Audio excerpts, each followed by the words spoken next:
promised, quick riches, and people, after years of economic hardship under communism, they were desperate for a better life, so they poured their savings, sometimes everything they had, Oh, into these yeah. schemes. Oh, that's got to be tough. Yeah, It sounds like a recipe for disaster. it was. The schemes inevitably collapsed, Yeah. and it left thousands of Albanians financially ruined. It was a devastating blow, not just to the economy, but to people's trust in the new democratic system.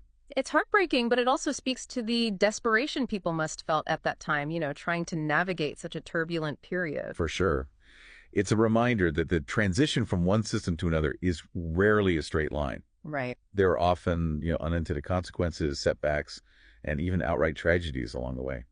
Okay, so we've talked about the modern challenges, but let's go way back to Albania's ancient roots. I was amazed to learn that this region has one of the earliest farming sites found in Europe.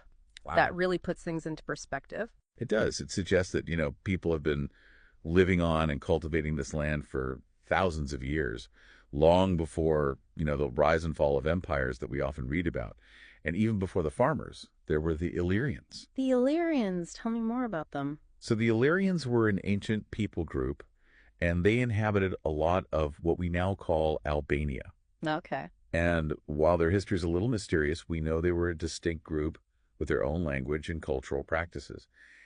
In fact, a lot of scholars believe that the Albanian language, which is unlike any other language in Europe, is a direct descendant of the language spoken by the Illyrians. So the echoes of this ancient culture are still present in the language spoken by modern-day Albanians. Right?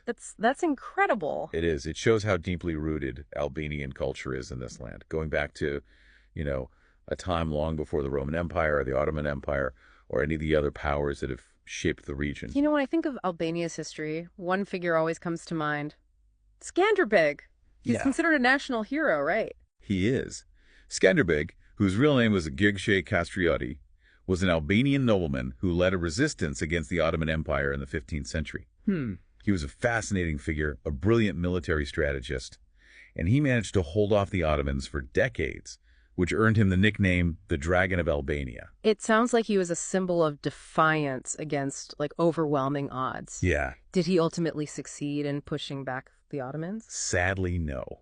Despite Skanderbeg's efforts, Albania did eventually fall under Ottoman rule, but his legacy lived on. He became this symbol of Albanian resilience, independence, and the struggle against foreign domination. His story is still told in Albania today, like a testament to the power of resistance, Yeah.